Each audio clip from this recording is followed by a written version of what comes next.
हरे कृष्णा। तो आप सभी लोगों को मेरी तरफ से राधे राधे। उम्मीद है आप सब अच्छे होंगे। तो भक्ति, हीरोइन से भक्ति तक का सफ़र, इसका वीडियो चल रहा है। 2 वीडियो ऑलरेडी मैंने पोस्ट कर दिया है। ये तीसरा वीडियो है। अगर आपने नहीं देखा होगा तो इसके पहले के 2 वीडियो भी आप मेरे चैनल पे देख सकते हैं। तो बात हो रही है कि मैं हीरोइन से भक्त कैसे बनी, मेरा इतना विश्वास कृष्ण में कैसे हुआ, इतना प्रेम मुझे कृष्ण से कैसे हो गया, मैं इतनी भक्ति मुझे क्यों पसंद आने लगी, मैंने क्यों काम करना छोड़ दिया। ये सारे प्रश्न का अब उत्तर आएगा। ये लास्ट पार्ट होगा मेरे ख्याल से। अब मैं लाला को लेके इस्कॉन चली गई। सब शॉक्ड थे क्योंकि उन्होंने, किसी ने ऐसा कुछ देखा नहीं था। बहुत लोगों ने पूछा क्या था, मैं बता नहीं पाई क्या था। बहुत सारे लोगों को ऐसा लगा था कि मेरी गलती है, मैंने कुछ भक्ति में कोई गलती कर दी, कि नहीं ऐसा नहीं है। भक्ति में गलती नहीं की थी मैंने कुछ मांग लिया था, कुछ कह दिया था, ये उसका नतीजा था। उन्होंने अपने ऊपर ले लिया, सारे दुख उन्होंने मेरे अपने ऊपर ले लिए और मैं वहाँ उनकी कर्जदार हो गई। मैं उस चीज़ से कभी उभर ही नहीं पाई। अगर मैं किसी इंसान को कहती ना तो शायद वो मदद नहीं करता मेरी। इस सृष्टि में इतने लोग हैं ना, आप किसी से भी मदद मांगिएगा, 1% शायद कोई आए तो आए, वरना कोई नहीं आएगा।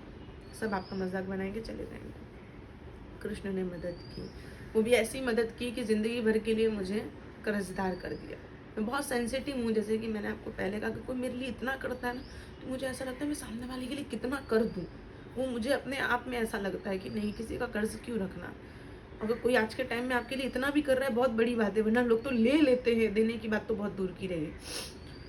1 महीने हो गए लाला नहीं आए मेरे पास में। रोज़ उनसे पूछती थी सबसे कि कब आएंगे क्या है। तो वहाँ मुझे यहाँ प्रभु जी थे, उन्होंने मुझे कहा कि आप हरे कृष्ण महामंत्र का जाप करना चालू कर दीजिए। तो मैं अनियन गार्लिक खाती थी, बाहर के खाने का मुझे बहुत शौक था, अभी भी है। तो पिज़्ज़ा, बर्गर, ये सब चटोरी, रोज़ शाम को बाहर खाना, ये सब कंटिन्यू नियम था मेरा, रेगुलरिटी, मतलब रेगुलर यही काम करती। जैसे शाम होता था डोसा खाना है, फिर एक दिन मैगी खानी है, मैगी तो नहीं, बर्गर मुझे बहुत पसंद था। मेरे को ऐसा था हर 2 दिन के बाद मुझे बर्गर खाना है। दुनिया भर के जितने भी फास्ट फूड है सब खाने का मुझे शौक था। मैं कंठी माला या तो तुलसी की माला से जाप नहीं, कंठी माला नहीं पहन सकते, तुलसी माला के जाप नहीं कर सकते। बोले ठीक है काउंटर से कर दो, मतलब बैठ के जाप नहीं होगा मेरे से। बोले ठीक है। मैं डिप्रेशन में थी तो मेरे पास काउंटर आया और मैंने काउंटर से महामंत्र का जाप करना शुरू किया। मुझे 14 से 15 मिनट लगते थे एक माला करने में, 108 करने में। मैं पहले से ही 16 करती थी। मैंने कभी 5, 6, 7, 10 ऐसे काउंटर से भी मैं 16 माला जितना ही करती थी। जब मैंने काउंट कर लिया था 108 × 16 ऐसे करके, तो उससे भी मैं 16 ही करती थी। मैंने कोई कंजूसाई नहीं थी। मैंने कभी 2, 3, 4, 5 से शुरू ही नहीं किया। माला काउंटर से करती थी तो भी 16 करती थी, अभी भी करती हूँ तो भी 16 करती हूँ। मैंने माला वो करना काउंटर से स्टार्ट कर दिया। तो तब कैसे करती थी, कोई भी काम करते करते, टीवी देखते देखते करती रहती थी। ऐसा कोई फिक्स नहीं था कि एक जगह बैठ के आराम से एकदम शांति से भगवान को ध्यान करते हुए नहीं पढ़ती थी। चंचल मन इतनी बड़ी चीज़ मेरे साथ हो गई थी, तो ऑफकोर्स ये चीज़ें, माइंड बहुत डिस्टर्ब था, लेकिन फिर भी मैं काउंटर से करती रहती थी। 1 महीने बीत गए, वो नहीं आया। मेरा सब्र ऐसे टूटते जा रहा था कि पूछो मत। फिर 16 जनवरी को वो तैयार होके आए मेरे पास, पूरा मेकअप वेकअप, मुझे फ़ोटो भेजा गया उनका। बहुत खुश हो गई थी। मेरे पास होगा, मैं दिखाती हूँ। मैं एकदम खुश हो गई थी कि हाँ अभी तो मतलब सुंदर लग रहा है। मैं बहुत खुश थी क्योंकि मैंने इससे पहले भी उन लोगों को फ़ोटो दे दिया था। वो लोग खुद शौक थे कि देख के कि मतलब अच्छा हीरोइन होके भी इतनी अच्छी सेवा करती थी। तो सारी चीज़ें हो गई, लाला आ गए। हमने एक दिन पहले घर में रुद्राभिषेक करवाया था 1 दिन का, क्योंकि मैंने कहा था मैं नए घर में शिफ्ट होंगी तो रुद्राभिषेक करवाऊंगी। तो हमने रुद्राभिषेक करवाया था। उसके बाद 16 तारीख को हमारा यहाँ पे लाला की प्राण प्रतिष्ठा हुई थी। तो ये देखिए, ये जब पहली बार लाला आए थे ना मेरे पास, ये तब का वीडियो है, फ़ोटो है। ये फर्स्ट टाइम जब आए थे तब का। और जब वो पूरा जल गए थे ना, जब सारी चीज़ें हो गई थी, मैं आपको वीडियो दिखाती हूँ। ऐसे हो गए थे, देखिए।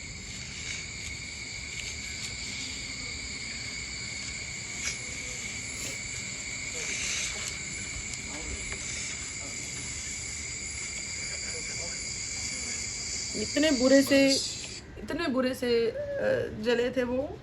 तो जिनको भी भेजा था वो लोग तो एकदम टेंशन में आ गए थे सारी चीज़ें देख के। जब मेरे लाला का फिर से सब चीज़ें ठीक होने लग गई, तो जब उनका मेकअप स्टार्ट हुआ तब शुरू में ये ऐसे दिखने लग गए थे, इस तरीके से उनको सेवा हो रही थी उनकी इस तरह से तैयार करके। और जब वापस से मेकअप करके आए तो वो ऐसे दिखने लग गए। अभी तो भक्ति इतनी अच्छी हो गई उनकी कृपा से कि अभी तो और चेंजेस आ गए उनके अंदर।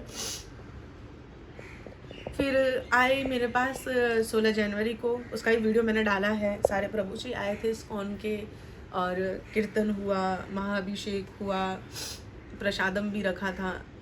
तब तक मैंने किसी को बताया नहीं था। जब मैंने अपने लाला को ऐसे देखा सामने बैठे हुए, तो मुझे ऐसा लग रहा था, मैं जब भी उन्हें देखती हूँ ना तो मेरी भक्ति, मुझे ऐसा मन करता है मेरा कि मैं और भक्ति करूँ। पता है क्यों? क्योंकि इतना बड़ा कर्जदार बना दिया, इतनी सारी चीजें, जीवन का सारा दुख उन्होंने ले लिया। वहां से पूरी जिंदगी ही मेरी पलट गई। मतलब मानो कि ऐसा लग रहा था कि नई जिंदगी मिली है मुझे। सब चेंज, सबसे मिलना बंद, सबके पास जाना बंद, सब कुछ बंद, घर में अकेले रहने लग गई। फिर चलो अभिषेक वगैरह हो गया, एकदम सुंदर तरीके से थे। मैंने उसका है ना ब्लॉग भी डाला है, आपको दिखेगा मेरे चैनल पे। मैं और अच्छे से सेवा करने लग गई उनकी। मेरे छोटे वाले लाला भी आए थे सब। फिर हमारे घर में महामृत्युंजय का जाप चला 10 दिन तक, फरवरी में। तब तक मेरे हाथ में माला नहीं आई थी। तब तक मैंने डिसाइड नहीं किया था कि मैं लहसुन प्याज छोड़ूंगी। फिर जब मेरे घर से मेरी मम्मी आई, फिर मैंने एक जगह ऐसे बैठा और मैंने कहा कि मैं छोड़ना चाहती हूँ लहसुन प्याज, मुझे कंठी पहननी है बस। टेंशन हमारे में ऐसा ही है ना कि अगर बच्चे कह दे कि हमें भक्ति करनी है, तो माँ बाप को ऐसा लगता है कि कहीं साध्वी ना बन जाए, कहीं बाबा ना बन जाए, है ना। सबको होता है। आप लोगों के घर में भी अगर माँ बाप, अगर बच्चे, छोटे बच्चे अगर भक्ति करने लगेंगे तो माँ बाप बोले क्या भक्ति कर रहा है अभी से, बाबा बनेगा क्या, पढ़ाई लिखाई में ध्यान दे, आगे जिनका डॉक्टर बनना है, ये बनना है, वो बनना है। यही होता है सबके घर में। तो मेरे परिवार वालों को बहुत सपोर्ट रहा। मेरी मम्मी खाली इतने बोली कि तुमको इतना बाहर खाने का शौक है तो तुम कैसे खाओगी अब, अगर कंठी पहन लोगी तो। मैंने नहीं, मुझे पहनना है, मैंने ये डिसाइड कर लिया है। बोले ठीक है चलो कोई बात, अब डिसाइड कर लिया तो क्या कर सकते हैं। फिर आया रामनवमी, और रामनवमी के दिन मैंने पहली बार जाप माला अपने हाथ में ली। और वो दिन और आज का दिन पूरे 2 साल हो गए हैं, 1 साल हो गए, सॉरी 1 साल 3 महीना मेरे को जाप माला से माला करते हुए। तो हरे कृष्ण महामंत्र का तो आता ही था, लेकिन पंच तत्व मंत्र मुझे बोलने नहीं आता था। फिर मुझे इस्कॉन से पता चला कि ऊपर पंच तत्व मंत्र बोला जाता है, जो पहली बीड होती है वहाँ पे। तो मैंने वो याद किया, फिर वो बोलना चालू किया। फिर वहाँ से मेरी जपमाला मैंने प्रॉपर कर दिया। फिर धीरे धीरे मैंने अक्षय तिथि के पहले तक मैंने लहसुन प्याज खाना सब छोड़ दिया। अक्षय तिथि के दिन एक बार मैंने खा लिया, सब्जी इतनी टेस्टी थी तो मैंने लहसुन प्याज वाला खा लिया था। लेकिन मैंने बोला कि देखो अगर कंठी नहीं पहनूंगी तो मैं खाती रहूँगी, डेली नहीं खाऊंगी लेकिन कभी ना कभी तो खा लूँगी ना। जैसे कि रोज़ नहीं खा रही, एक दिन बाहर गए चलो बर्गर खा लेते हैं, होता है ना ऐसा सा मन में। मतलब नहीं, मुझे अपने आप को बांधना पड़ेगा भक्ति से। अगर मैंने अपने आप को भक्ति से नहीं बांधा तो मैं भले रोज़ ना करूँ, लेकिन कभी ना कभी मैं वो चीज़ कर लूँगी। तो आया बर्थडे जून में, मैं अपने लाला को लेके वृंदावन गई और सब घूमा हमने। पहला वृंदावन ट्रिप था मेरा, जाने का धाम। मैं बड़ी मन्नतें मांगी थी कि मुझे अपने बर्थडे के दिन जाना है, मुझे बुला लेना। मैं राधा रानी को बहुत प्रे करती हूँ। राधा रानी ने बुला लिया, उनकी कृपा से हम चले गए। हम मथुरा रुके थे तब, तो राम जन्मभूमि, पहले कृष्ण जन्मभूमि गए, फिर गोकुल गए, मथुरा गए, सब घूमना 2 दिन हमारा हो गया। फिर हम वृंदावन गए। मेरे बर्थडे के दिन हमने बरसाना से ये कंठी माला ली थी। मैंने अभी तक मैंने इसे चेंज नहीं किया है। तो जैसे राधा रानी का दर्शन करके आए, वहाँ से हमने ये कंठी माला ली। और नेक्स्ट डे मेरे को पहनना था ये कंठी बाके बिहारी जी के चरण कमलों में लगा के, और मैं चली गई राधा वल्लभ। इसकी तो बहुत हिस्टोरिकल कहानी। मतलब ऐसा था कि डिसाइडेड था कि हम बांके बिहारी जी के पास जाके उनके श्री चरण कमरों में लगा रख के ये कंठी माला धारण कर लेंगे। हम पहली बार गए थे तो हमें आइडिया नहीं था, हमारे साथ जो लोग थे उन्हें भी कोई आइडिया नहीं था, तो जस्ट जहाँ जहाँ भीड़ जा रही थी ना उनके पीछे पीछे चले गए। बारिश हो रही थी बहुत ज़्यादा, हाँ, तो मैंने ऐसा अपना गोभी ड्रेस से उठाया और चलने लगी दर दर दर। बाबू हाथ में थे, मेरे साथ और 2-3 लोग, प्रभु जी थी, माता जी थी, और हम सब नए थे। तो हमने क्या किया, हमको जाना था बांके बिहारी, हम पहुंच गए राधा वल्लभ। अच्छा, देख रहे हैं, दर्शन कर लिया हमने राधा वल्लभ जी के, और हमने ऊपर लिखा भी है, हाँ, श्री राधा वल्लभ जी का नाम लिखा है। और मेरे प्रभु जी थे जहाँ पे हमने कहा था बांके बिहारी जी के कि हम ऐसा कर देंगे, आप उनके कंठी रखना है। बोले हाँ। वो बेचारे हमें फ़ोन कर रहे हैं, कहाँ है? बोला मंदिर के सामने तो खड़ी हूँ। बोला मुझे दिख नहीं रहे। बोला गजब है, आपको नहीं दिख रहे, यही तो खड़े हैं हम। अच्छा, वो बेचारे बांके बिहारी में खड़े और हम राधा वल्लभ में खड़े हैं, हम कंफ्यूज हो गए। मैं लगा कि चलो छोड़ो, मतलब यही है। मैं लगा कि जान तो पता नहीं कहाँ है, इतने भीड़ में नहीं दिख रहे।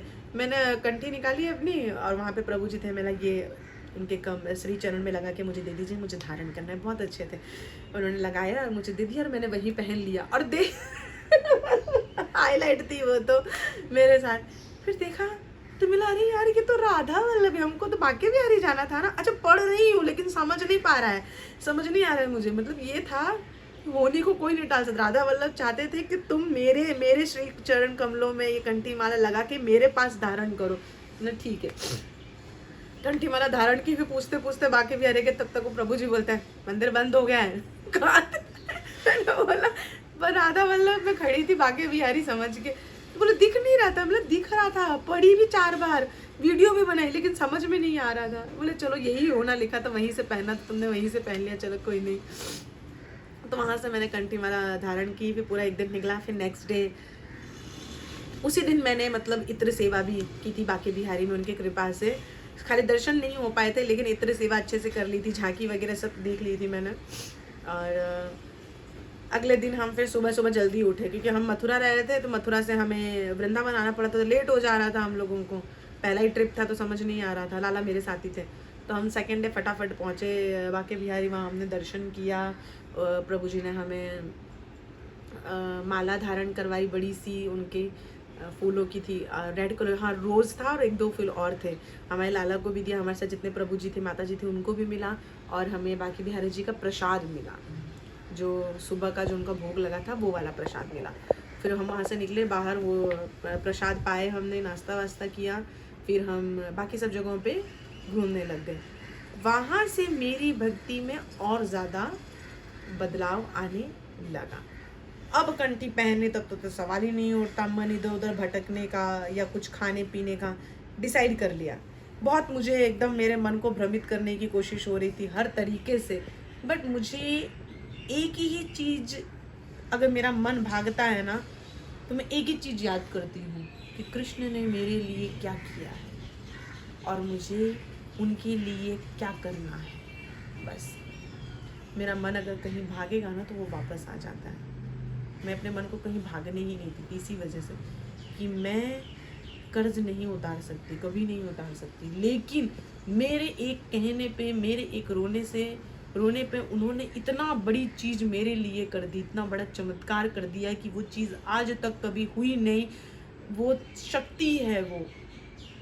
अगर आपको उनके अंदर विश्वास है, तो अगर आप उस विश्वास के साथ उनको पुकारते हो, उस विश्वास के साथ उन्हें कहते हो, तो और बस धारण हो गई कंठी। आज मेरे बर्थडे के दिन 30 जून को मेरा बर्थडे आएगा, पूरा 1 साल हो जाएगा नियम के साथ हर एक चीज़ करते हुए।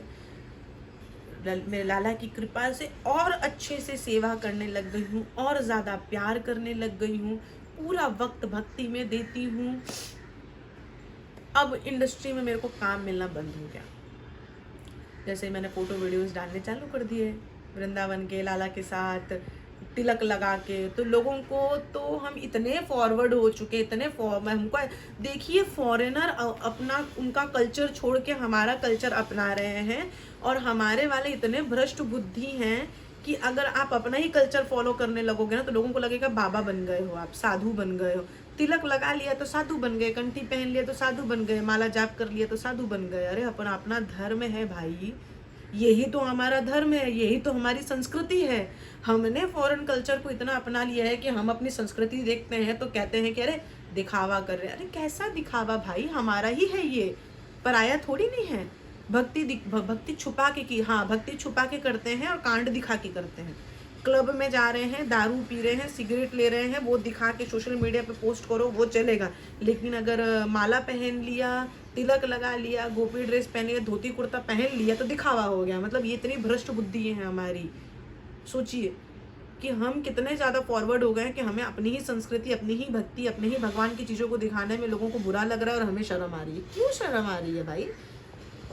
अब मुझे काम मिलना बंद हो गया इंडस्ट्री में, मुझे कोई फिल्म नहीं मिल रही थी। अब लोगों को लगा मैंने फिल्म इंडस्ट्री छोड़ दी है, मेरा नाम ख़राब हो गया इसलिए मुझे काम नहीं मिल रहा, मैं इतनी गुस्से वाली हूँ, मैंने लोगों से इतना बिगाड़ दिया। अब मुझे मैसेज कमेंट आने लगे थे, अरे फलाने से माफ़ी मांग लो, ढिबकने से माफ़ी मांग लो, ऐसा करो वैसा करो, फिर से काम। मतलब मैं क्यों करूँ? क्यों? मेरे श्री कृष्ण मेरे साथ हैं, मुझे किसी की कोई ज़रूरत नहीं है।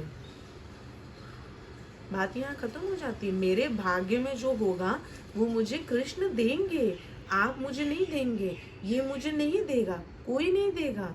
सब अपने भाग्य का लेके आए हैं। हमें हमारा कल नहीं पता, हमें हमारा आज नहीं पता, हमें हमारा कुछ भी नहीं पता। कृष्ण को सब कुछ पता है। हमारे अगर बुरे कर्म है ना, तो अगर हम आज अच्छा करेंगे तो क्या पता हमारा भविष्य अच्छा हो। चलो इस जन्म में नहीं, अगला जन्म हमारा अच्छा हो, कुछ तो अच्छा हो। अगर पिछले जन्म का पुण्य हमें इस जन्म में मिल सकता है, पिछले जन्म का पाप हम इस जन्म में भोग सकते हैं, तो इस जन्म का पुण्य हमको 4 दिन के बाद नहीं मिल सकता, 1 साल के बाद नहीं मिल सकता।